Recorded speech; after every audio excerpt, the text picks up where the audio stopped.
Hello बच्चों, कैसे हैं आप। बच्चों, आज हम पढ़ेंगे क्लास 10th सामाजिक अध्ययन के अंतर्गत आर्थिक विकास की समझ विषय का पहला अध्याय विकास। हम आपको बताएंगे बच्चों इस पाठ से संबंधित प्रश्नों के उत्तर। तो चलिए शुरू करते हैं। सबसे पहला प्रश्न है आपका यहाँ पर, सामान्यतः किसी देश का विकास किस आधार पर निर्धारित किया जाता है। आप जानते हैं बच्चों, चलिए देख लेते हैं। इसके 4 ऑप्शन है आपके लिए यहाँ पर। प्रति व्यक्ति आय, औसत साक्षरता स्तर, लोगों की स्वास्थ्य स्थिति या उपरोक्त सभी उत्तर। तो आप यहाँ पर सही विकल्प का चुनाव करेंगे बच्चों। आपका उत्तर होगा उपरोक्त सभी, यानी कि गए वाला ऑप्शन आपका बिल्कुल करेक्ट ऑप्शन है बच्चों। उत्तर लिखेंगे उपरोक्त सभी।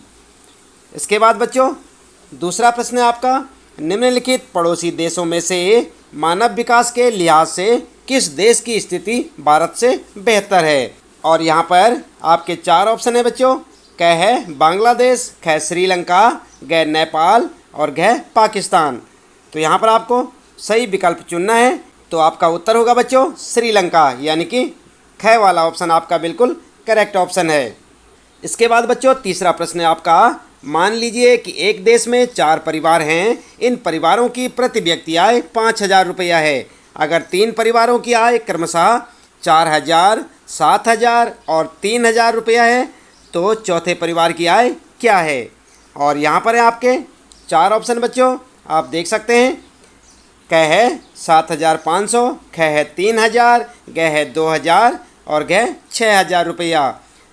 उत्तर क्या होगा आपका, आप उत्तर लिख सकते हैं 6,000 रुपया, यानी कि घ वाला ऑप्शन आपका बिल्कुल करेक्ट ऑप्शन है। इसके बाद आइए देख लेते हैं। यहाँ पर चौथा प्रश्न है, विश्व बैंक विभिन्न वर्गों का वर्गीकरण करने के लिए किस प्रमुख मापदंड का प्रयोग करता है। इस मापदंड की अगर कोई है तो सीमाएं क्या हैं। उत्तर क्या लिखेंगे आप। उत्तर ठीक आप इस प्रकार से लिख सकते हैं बच्चों, विश्व बैंक विभिन्न वर्गों का वर्गीकरण करने के लिए किसी देश की आय को प्रमुख मापदंड मानता है। जिन देशों की आय अधिक है उन्हें विकसित समझा जाता है और कम आय वाले देशों को कम विकसित। ऐसा माना जाता है कि अधिक आय का अर्थ है इंसान की ज़रूरतों की सभी चीज़ें प्रचुर मात्रा में उपलब्ध की जा सकती हैं। जो भी लोगों को पसंद है और जो उनके पास होना चाहिए वे उन सभी चीज़ों को अधिक आय के जरिए प्राप्त कर पाएंगे। इसलिए ज़्यादा आय विभिन्न वर्गों का वर्गीकरण करने का प्रमुख मापदंड माना जाता है। विश्व बैंक की विश्व विकास रिपोर्ट 2006 में देशों का वर्गीकरण करने में इस मापदंड का प्रयोग किया गया है। वे देश जिनकी 2004 में प्रति व्यक्ति आय $10,066 प्रति वर्ष या उससे अधिक है समृद्ध देश हैं, और वे देश जिनकी प्रति व्यक्ति आय $825 प्रति वर्ष या उससे कम है उन्हें निम्न आय देश कहा गया है। भारत निम्न आय देशों के वर्ग में आता है क्योंकि उसकी प्रति व्यक्ति आय 2004 में केवल $620 प्रति वर्ष थी। ठीक है, इसके बाद आगे लिखेंगे आप सीमाएं, और यहाँ पर हेडिंग डालकर लिखेंगे बच्चों, विभिन्न देशों का वर्गीकरण करने के लिए किसी देश की राष्ट्रीय आय को अच्छा मापदंड नहीं माना जा सकता क्योंकि विभिन्न देशों की जनसंख्या विभिन्न होती है। कुल आय की तुलना करने से हमें यह पता नहीं चलेगा कि औसत व्यक्ति क्या कमा सकता है। इससे हमें विभिन्न देशों के लोगों की परिस्थितियों का भी पता नहीं चल पाता। इसलिए राष्ट्रीय आय वर्गीकरण का अच्छा मापदंड नहीं है। ठीक है, इस प्रकार से आप अपने इस प्रश्न का उत्तर लिख सकते हैं बच्चों, याद भी करें साथ साथ। इसके बाद बच्चों 5वां प्रश्न है, विकास मापने का UNDP का मापदंड किन पहलुओं में विश्व बैंक के मापदंड से अलग है। तो आप जानते हैं क्या लिखेंगे। उत्तर में आप लिख सकते हैं बच्चों, विश्व बैंक का मापदंड केवल आय पर आधारित है। इस मापदंड की बहुत सी सीमाएं हैं। आय के अतिरिक्त भी कई अन्य मापदंड हैं जो विकास मापने के लिए ज़रूरी हैं, क्योंकि मनुष्य केवल बेहतर आय के बारे में ही नहीं सोचता बल्कि वह अपनी सुरक्षा, दूसरों से आदर और बराबरी का व्यवहार पाना, आज़ादी आदि जैसे अन्य लक्ष्यों के बारे में भी सोचता है। UNDP द्वारा प्रकाशित मानव विकास रिपोर्ट में विकास के लिए निम्नलिखित मापदंड अपनाए गए, और कौन कौन से हैं चलिए देख लेते हैं। यहाँ पर पॉइंटों में आप लिखेंगे। सबसे पहले लिखेंगे लोगों का स्वास्थ्य, और यहाँ पर बच्चों हेडिंग डालकर लिखेंगे मानव विकास का प्रमुख मापदंड है स्वास्थ्य या दीर्घायु। विभिन्न देशों के लोगों की जीवन प्रत्याशा जितनी अधिक होगी वह मानव विकास की दृष्टि से उतना ही अधिक विकसित देश माना जाएगा। आई बात समझ में। दूसरा पॉइंट लिखेंगे शैक्षिक स्तर, और यहाँ पर आप हेडिंग डालकर लिखेंगे मानव विकास का दूसरा प्रमुख मापदंड शैक्षिक स्तर है।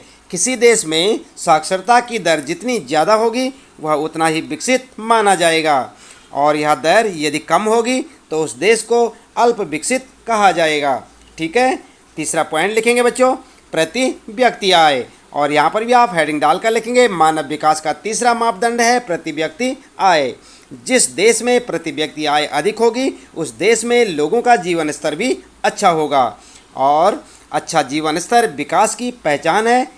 जिन देशों में लोगों की प्रति व्यक्ति आय कम होगी लोगों का जीवन स्तर भी अच्छा नहीं होगा। ऐसे देश को विकसित देश नहीं माना जा सकता।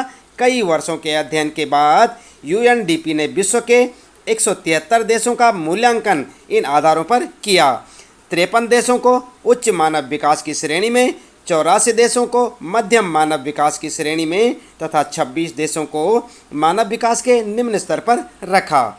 आई बात समझ में। इस प्रकार से आप लिखते चले जाएंगे और आपके 5वें प्रश्न का उत्तर हो जाएगा बच्चों, साथ साथ याद भी करें। अगला है बच्चों फिर आपका 6ठा प्रश्न, और इसमें पूछा है हम औसत का प्रयोग क्यों करते हैं, इनके प्रयोग करने की क्या कोई सीमाएं हैं? विकास से जुड़े अपने उदाहरण देकर स्पष्ट कीजिए। उत्तर में आप लिख सकते हैं बच्चों औसत का प्रयोग किसी भी विषय या क्षेत्र का अनुमान विभिन्न स्तरों पर लगाने के लिए किया जाता है। जैसे किसी देश में सभी लोग अलग अलग आय प्राप्त करते हैं, किंतु देश के विकास स्तर को जानने के लिए प्रति व्यक्ति आय निकाली जाती है, जो औसत के माध्यम से ही निकाली जाती है। इससे हमें एक देश के विकास के स्तर का पता चलता है, किंतु औसत का प्रयोग करने में कई समस्याएं आती हैं। औसत से किसी भी चीज़ का सही अनुमान नहीं लगाया जा सकता, इसमें असमानताएं छिप जाती हैं। उदाहरण के लिए आप कह सकते हैं किसी देश में रहने वाले 4 परिवारों में से 3 परिवार 500 रुपया कमाते हैं तथा एक परिवार 48,000 यानी 48,000 रुपया कमा रहा है, जबकि दूसरे देश में सभी परिवार 9,000 और 10,000 के बीच में कमाते हैं।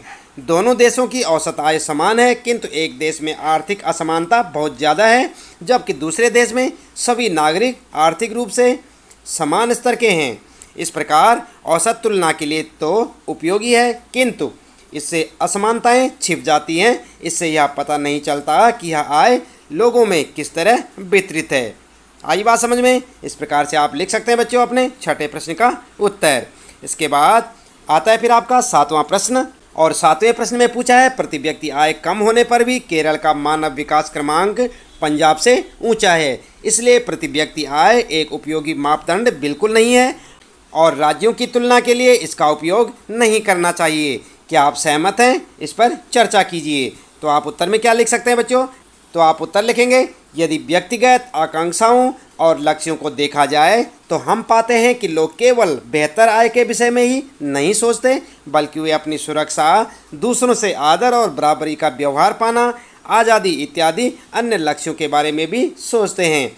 इसी प्रकार जब हम किसी देश के विकास के बारे में सोचते हैं तो औसत आय के अलावा अन्य लक्षणों को भी देखते हैं। आई बात समझ में। इसके बाद आप यहाँ पर देख सकते हैं जैसे ये तालिका बना रखी है, आप भी इसी प्रकार से अपनी नोटबुक में बना सकते हैं बच्चों। और यहाँ पर क्या है तालिका में चयनित राज्यों की प्रति व्यक्ति आय, और कौन कौन से राज्य हैं आप देख सकते हैं। यहाँ पर सबसे पहले आप लिखेंगे राज्य, फिर लिखेंगे 2002 और 3 में प्रति व्यक्ति आय रुपयों में। ठीक है।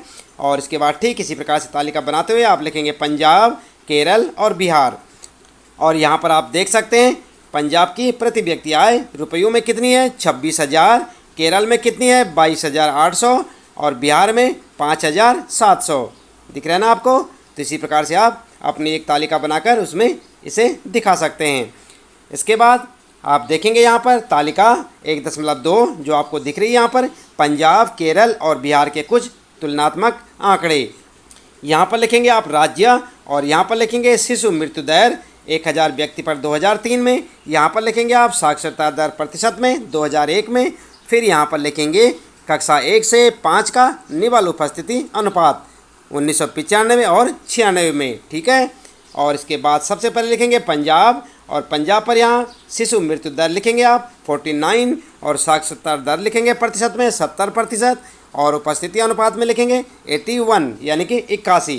केरल के लिए लिखेंगे 11, और साक्षरता दर लिखेंगे 91, और उपस्थिति अनुपात 91 यानी 91। बिहार के लिए 60, और 47 और 41। इसी प्रकार से आप एक टेबल बनाकर उसमें दर्शा सकते हैं बच्चों।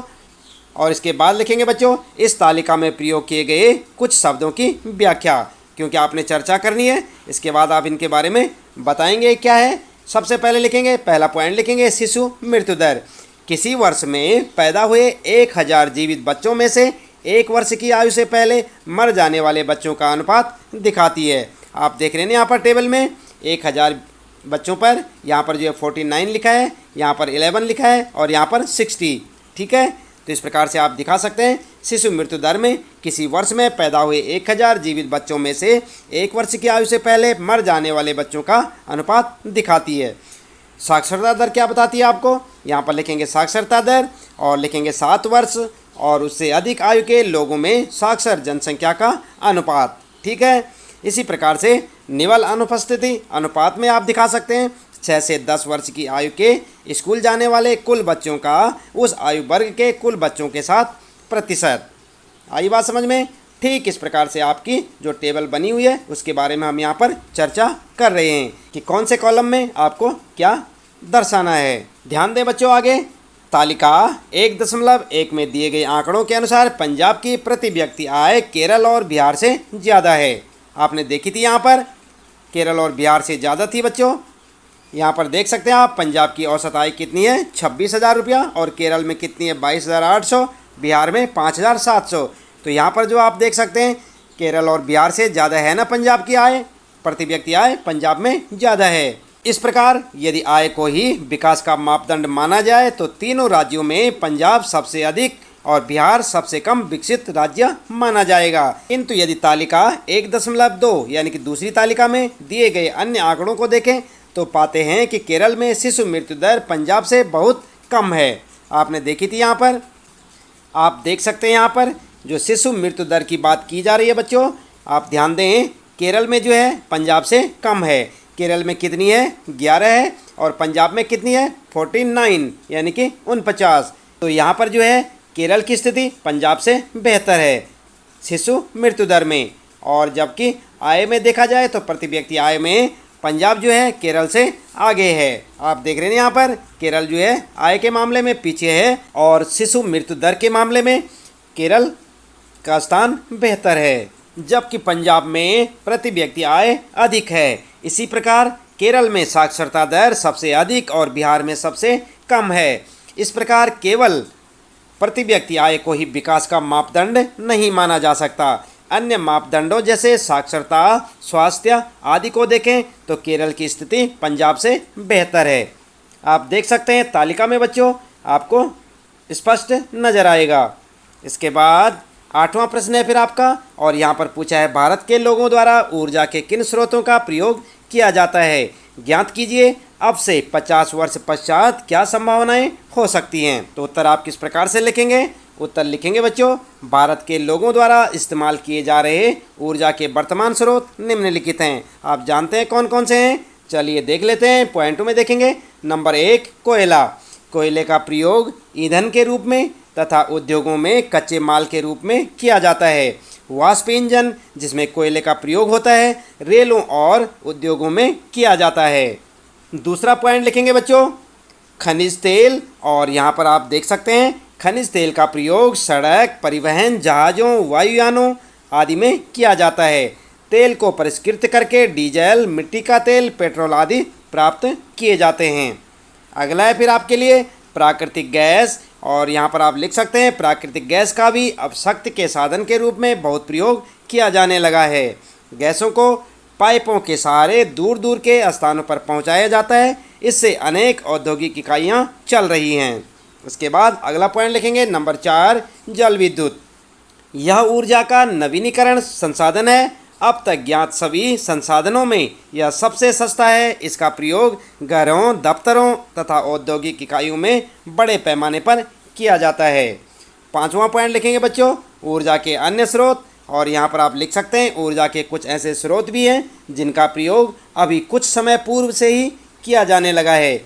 ये सभी स्रोत नवीनीकरणीय हैं, जैसे पवन ऊर्जा, सौर ऊर्जा, बायोगैस, भूतापीय ऊर्जा आदि। आगे आप लिखेंगे ऊर्जा के अधिकांश परंपरागत साधनों का प्रयोग लंबे समय से हो रहा है। ये सभी स्रोत अनवीनीकरणीय हैं, अर्थात एक बार प्रयोग करने पर समाप्त हो जाते हैं। इनकी पुनः पूर्ति संभव नहीं है। आने वाले 50 वर्षों में ये संसाधन यदि इसी तरह इस्तेमाल किए जाते रहे तो समाप्त प्रायः हो जाएंगे। यदि हमें इन संसाधनों को बचाना है तो ऊर्जा के नए और नवीनीकरणीय संसाधनों को खोजकर उनका अधिकाधिक प्रयोग करना होगा। आई बात समझ में? इस प्रकार से आप अपने इस प्रश्न का उत्तर लिख सकते हैं बच्चों। इसके बाद आता है आपका 9वां प्रश्न और इसमें पूछा है धारणीयता का विषय विकास के लिए क्यों महत्वपूर्ण है। तो क्यों महत्वपूर्ण है बच्चों, आपने पाठ में पढ़ा होगा। उत्तर में आप लिख सकते हैं धारणीयता से अभिप्राय है सतत पोषणीय विकास, अर्थात ऐसा विकास जो वर्तमान पीढ़ी तक ही सीमित न रहे बल्कि आगे आने वाली पीढ़ी को भी मिले। आई बात समझ में? वैज्ञानिकों का कहना है कि हम संसाधनों का जैसे प्रयोग कर रहे हैं उससे लगता है कि संसाधन शीघ्र समाप्त हो जाएंगे और आगे आने वाली पीढ़ी के लिए नहीं बचेंगे। यदि हमें विकास को धारणीय बनाना है अर्थात निरंतर जारी रखना है तो हमें संसाधनों का प्रयोग इस तरह से करना होगा जिससे विकास की प्रक्रिया निरंतर जारी रहे और भावी पीढ़ी के लिए संसाधन बचे रहें। ठीक है, तो इस प्रकार से आप लिख सकते हैं बच्चों 9वें प्रश्न का उत्तर। इसके बाद आता है आपका 10वां प्रश्न और यहाँ पर कहा है धरती के पास सब लोगों की आवश्यकताओं को पूरा करने के लिए पर्याप्त संसाधन हैं, लेकिन एक भी व्यक्ति के लालच को पूरा करने के लिए पर्याप्त संसाधन नहीं है। यह कथन विकास की चर्चा में कैसे प्रासंगिक है, चर्चा कीजिए। तो यहाँ पर आप चर्चा करेंगे। चलिए उत्तर में देख लेते हैं आप किस प्रकार से उत्तर लिख सकते हैं अपना। तो उत्तर आप लिखेंगे पृथ्वी पर विभिन्न प्रकार के साधन पाए जाते हैं जिनका उपयोग मनुष्य अपनी विभिन्न आवश्यकताओं को पूरा करने के लिए करता है। तब ये साधन संसाधन बन जाते हैं। ये संसाधन सीमित मात्रा में उपलब्ध हैं। यदि मनुष्य बुद्धिमत्ता से इन संसाधनों का प्रयोग करे तो वह अपनी सभी ज़रूरतों को पूरा कर सकता है। यदि संसाधनों का दुरुपयोग न किया जाए तो इनका प्रयोग करके विकास की प्रक्रिया को निरंतर जारी रखा जा सकता है, किंतु यदि इन संसाधनों का प्रयोग निजी लाभ के लिए किया जाए तो हो सकता है कि ये एक व्यक्ति के लाभ को भी पूरा न कर पाएं। यदि इन संसाधनों का अंधाधुंध प्रयोग किया गया तो ये समाप्त हो जाएंगे। अनवीनीकरणीय संसाधन जो सीमित हैं और जिनका एक बार प्रयोग करने पर वे खत्म हो जाते हैं उनका प्रयोग सोच समझकर करना होगा। इनका प्रयोग करते समय हमें आगे आने वाली पीढ़ी की आवश्यकताओं को ध्यान में रखना होगा। इस प्रकार उपरोक्त कथन से हम यह सीख निकालते हैं कि प्राकृतिक संसाधनों का प्रयोग केवल आवश्यकताओं को पूरा करने के लिए किया जाए, न कि किसी निजी स्वार्थ की पूर्ति के लिए। इससे ये संसाधन शीघ्र समाप्त हो जाएंगे और विकास की प्रक्रिया रुक जाएगी। ठीक है, तो इस प्रकार से आप अपने इस 10वें प्रश्न का उत्तर लिख सकते हैं बच्चों, याद भी करें साथ साथ। इसके बाद आता है फिर आपका 11वां प्रश्न और यहाँ पर पूछा है पर्यावरण में गिरावट के कुछ ऐसे उदाहरणों की सूची बनाइए जो आपने अपने आसपास देखे हों। तो आप बना सकते हैं क्या? चलिए उत्तर में आप देख सकते हैं किस प्रकार से क्या करेंगे। आप उत्तर लिखेंगे कूड़े कचरे और अवांछित गंदगी से जल, वायु और भूमि का दूषित होना पर्यावरण प्रदूषण कहलाता है। पर्यावरण में गिरावट के बहुत से उदाहरण हैं जिनमें से कुछ निम्नलिखित हैं और यहाँ पर आप एक एक करके उदाहरण लिखेंगे। पहला लिखेंगे जल प्रदूषण और हेडिंग डालकर लिखेंगे बच्चों नदियों, झीलों और समुद्रों में बहाए गए कूड़े कचरे या औद्योगिक अपशिष्ट जल को प्रदूषित करते हैं। इससे जल में ऑक्सीजन की मात्रा कम होने से जलीय जीव मर जाते हैं। जहाज़ों से रिसने वाले तेल से समुद्री जीवों को हानि होती है। आई बात समझ में? आगे लिखेंगे दूसरा पॉइंट वायु प्रदूषण और यहाँ पर बच्चों लिख सकते हैं आप कारखानों के धुएं और मोटर वाहनों के धुएं वायु को प्रदूषित करते हैं। इससे मानव स्वास्थ्य और वन्य जीवन दोनों को ही हानि होती है। अगला लिखेंगे फिर तीसरा पॉइंट भूमि प्रदूषण। और यहाँ पर हेडिंग डालकर लिख सकते हैं, भूमि पर कारखानों द्वारा, घरों या अन्य स्रोतों द्वारा कूड़ा कचरा आदि फेंकने से पर्यावरणीय समस्याएं उत्पन्न हो जाती हैं। कृषि क्षेत्रों में अधिक उर्वरकों का प्रयोग करने से भूमि की उपजाऊ शक्ति खत्म होती है तथा ये उर्वरक भूमि को प्रदूषित करते हैं। बढ़ती हुई जनसंख्या, संसाधनों का दुरुपयोग, अधिक मात्रा में पेड़ों को काटने के कारण पर्यावरण में गिरावट बहुत तेजी से हो रही है और इसके बहुत से उदाहरण हमारे आसपास हैं। आपके आसपास भी होंगे बच्चों, आप देख सकते हैं। तो इस प्रकार से आप अपने इस 11वें प्रश्न का उत्तर लिख सकते हैं बच्चों। आता है फिर आपका 12वां प्रश्न और यहाँ पर पूछा है, तालिका 1.6 में दी गई प्रत्येक मत के लिए ज्ञात कीजिए कि कौन सा देश सबसे ऊपर है और कौन सा सबसे नीचे। ठीक है, और यहाँ पर जो है आप तालिका देख सकते हैं। तालिका 1.6 वर्ष 2004 के लिए भारत और उसके पड़ोसी देशों के कुछ आंकड़े। और यहाँ पर आपको दिख रही है ना ये तालिका, ये है आपकी तालिका। आप इसमें देख सकते हैं बच्चों, सबसे पहले यहाँ ऊपर देश, फिर है प्रति व्यक्ति आय अमेरिकी डॉलर में, फिर है जन्म के समय संभावित आयु, फिर है साक्षरता दर 15 वर्ष से अधिक वर्ष की जनसंख्या के लिए, और फिर है 3 स्तरों के लिए सकल नामांकन अनुपात, फिर है विश्व में मानव विकास सूचकांक SDI का क्रमांक। तो आप यहाँ से देख सकते हैं बच्चों, इसी प्रकार से आप टेबल को आप अपनी पाठ्य पुस्तक में भी देख सकते हैं। और उसके बाद यहाँ पर लिखें देशों के नाम, श्रीलंका, भारत, म्यांमार, पाकिस्तान, नेपाल और बांग्लादेश। ठीक है, आप जब आपकी पाठ्य पुस्तक में देखेंगे आपको इस प्रकार का एक प्रश्न मिलेगा, उसमें ये टेबल आपको देखने को मिलेगी, आप वहाँ से देख सकते हैं। इसके बाद बच्चों आप यहाँ पर देख सकते हैं टिप्पणी, और नंबर 1 है HDI का अर्थ है मानव विकास सूचकांक। क्या है HDI का अर्थ? मानव विकास सूचकांक। आप याद रखें, ऊपर दी गई तालिका में HDI सूचकांक का क्रमांक कुल 177 यानी कि 177 देशों में से है। नंबर 2 है जन्म के समय संभावित आयु। जैसा कि नाम से स्पष्ट है, व्यक्ति के जन्म के समय औसत आयु की संभावना दर्शाती है। और तीसरे नंबर पर आपको मिलेगा टेबल में देखने को 3 स्तरों के लिए सकल नामांकन अनुपात से अर्थ है प्राथमिक स्कूल, माध्यमिक स्कूल और उससे आगे उच्च शिक्षा के नामांकन अनुपात का कुल योग। ठीक है, इसी तालिका में चौथे नंबर पर आप देख सकते हैं प्रति व्यक्ति आय की गणना सभी देशों के लिए डॉलर में की जाती है ताकि उसकी तुलना की जा सके। यह इस तरीके से भी की जाती है कि $1 किसी भी देश में समान मात्रा में वस्तुएं और सेवाएं खरीद सके। आई बात समझ में? तो बच्चों उत्तर में आप किस प्रकार से लिख सकते हैं, चलिए देख लेते हैं। उत्तर में आप लिखेंगे तालिका 1.6 विभिन्न मापदंडों के आधार पर दुनिया के विभिन्न देशों को विकास की अलग अलग श्रेणियों में बांटती है। इसमें प्रति व्यक्ति आय, संभावित आय, साक्षरता दर, सकल नामांकन अनुपात तथा मानव विकास सूचकांक क्रमांक का मापदंड बनाया गया है। प्रति व्यक्ति आय के आधार पर श्रीलंका सबसे ऊपर और म्यांमार सबसे नीचे है। आप देख सकते हैं बच्चों, यहाँ पर म्यांमार जो है प्रति व्यक्ति आय में अमेरिकी डॉलर के हिसाब से देख सकते हैं $1027 और श्रीलंका की देख सकते हैं आप $4390। तो यहाँ पर श्रीलंका सबसे आगे है और म्यांमार सबसे नीचे है। जन्म के समय संभावित आयु यानी जीवन प्रत्याशा के आधार पर श्रीलंका सबसे ऊपर और म्यांमार सबसे नीचे है। और यहाँ पर भी आप देख सकते हैं बच्चों, श्रीलंका जो है सबसे ऊपर है और म्यांमार सबसे नीचे है। देख रहे ना आप, यहाँ पर जन्म के समय संभावित आयु में म्यांमार की कितनी है 61 और श्रीलंका की 74। जहाँ तक बात की जाए बच्चों साक्षरता दर के क्षेत्र में भी श्रीलंका सबसे ऊपर और बांग्लादेश सबसे नीचे है। आप देख सकते हैं बच्चों, श्रीलंका का साक्षरता दर कितना है 91 और बांग्लादेश का 41। तो आप देख सकते हैं बांग्लादेश सबसे नीचे और श्रीलंका सबसे ऊपर है। आगे बात करते हैं सकल नामांकन अनुपात के आधार पर श्रीलंका सबसे ऊपर और पाकिस्तान सबसे नीचे है। तो यहाँ पर देख सकते हैं बच्चों आप, सकल नामांकन अनुपात में श्रीलंका सबसे ऊपर है और पाकिस्तान की बात करें तो सबसे नीचे है, यानी पाकिस्तान का 35 है और यहाँ पर जो है श्रीलंका का 69 है। अगर बात करते हैं मानव विकास सूचकांक के क्रमांक में भी श्रीलंका का स्थान विश्व में 93वां है यानी कि 93 है और जो इस तालिका में दिए गए सभी देशों से ऊपर है। और नेपाल 138वां स्थान लेकर सबसे नीचे है।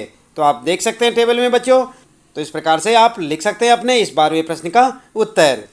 इसके बाद बच्चों बात करते हैं 13वां प्रश्न है। फिर नीचे दी गई तालिका में भारत में अल्प पोषित वयस्कों का अनुपात दिखाया गया है। यह वर्ष 2001 में देश के विभिन्न राज्यों के एक सर्वेक्षण पर आधारित है। तालिका का अध्ययन करके निम्नलिखित प्रश्नों के उत्तर दीजिए। और यह आपके सामने तालिका आप अपनी पाठ्य पुस्तक में देख सकते हैं बच्चों। यहाँ पर आप देख सकते हैं चयनित राज्यों की प्रति व्यक्ति आय। सबसे पहले आप यहाँ पर देख सकते हैं, सबसे पहले राज्य का नाम, फिर है पुरुषों का प्रतिशत, फिर है महिलाओं का प्रतिशत। और यहाँ पर राज्य का नाम है केरल, कर्नाटक, मध्य प्रदेश। और केरल में है यहाँ पर 22%, महिलाओं में 19%, कर्नाटक में 36 और 38, और मध्य प्रदेश में 43 और 42। कुल मिलाकर आप देख सकते हैं सभी राज्यों का 37% और महिलाओं में 36%। पुरुषों में 37, महिलाओं में 36। तो आपने टेबल देख ली बच्चों। इसके बाद यहाँ पर आपके लिए कुछ प्रश्न हैं। पहला प्रश्न है केरल और मध्य प्रदेश के लोगों के पोषण स्तरों की तुलना कीजिए। किसकी? केरल और मध्य प्रदेश के। तो आप देख सकते हैं यहाँ पर केरल ये है और मध्य प्रदेश ये है। तो यहाँ पर आपको तुलना करनी है।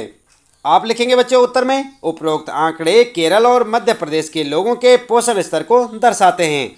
इसके अनुसार केरल में 22% पुरुष और 19% महिलाएं अल्प पोषित हैं, जबकि मध्य प्रदेश में 43% पुरुष और 42% महिलाएं अल्प पोषित हैं। इसका अर्थ है कि मध्य प्रदेश में अधिक लोग अल्प पोषित हैं। इस प्रकार से आप अपना उत्तर लिख सकते हैं। इसके बाद बच्चों अगला प्रश्न है यहाँ पर ख। क्या आप अंदाज लगा सकते हैं कि देश के लगभग 40% लोग अल्प पोषित क्यों हैं? यद्यपि यह तर्क दिया जाता है कि देश में पर्याप्त खाद्य पदार्थ हैं। अपने शब्दों में विवरण दीजिए। उत्तर में क्या लिख सकते हैं बच्चों? उत्तर में आप लिख सकते हैं देश में पर्याप्त अनाज होने के बावजूद देश के 40 लोग अल्प पोषित हैं, क्योंकि अभी भी लगभग 40% लोग गरीबी रेखा से नीचे हैं। ये व्यक्ति इतना भी नहीं कमा पाते कि अपने लिए 2 समय का खाना प्राप्त कर सकें। इसलिए देश में अनाज उपलब्ध होने के बावजूद ये उसे खरीद नहीं पाते और अल्प पोषित हैं। आई बात समझ में? इस प्रकार से आप लिख सकते हैं। इसके बाद फिर आते हैं आपके अतिरिक्त परियोजना कार्यकलाप से संबंधित प्रश्न, और यहाँ पर इन प्रश्नों के उत्तर आपको स्वयं से करने होंगे। पहला प्रश्न है अपने क्षेत्र के विकास के विषय में चर्चा के लिए 3 भिन्न वक्ताओं को आमंत्रित कीजिए। अपने मस्तिष्क में आने वाले सभी प्रश्नों को उनसे पूछिए। इन विचारों की समूह में चर्चा कीजिए। प्रत्येक समूह का एक दीवार चार्ट बनाएं जिसमें कारण सहित उन विचारों का उल्लेख करें जिनसे आप सहमत अथवा असहमत हैं। तो इसका उत्तर बच्चों आप स्वयं से लिखेंगे। अपने हिसाब से आप इसका उत्तर लिख सकते हैं। इसके साथ ही इस पाठ से संबंधित प्रश्नों के उत्तर यहाँ पर समाप्त होते हैं। उम्मीद है कि आपको अच्छे से समझ आए होंगे।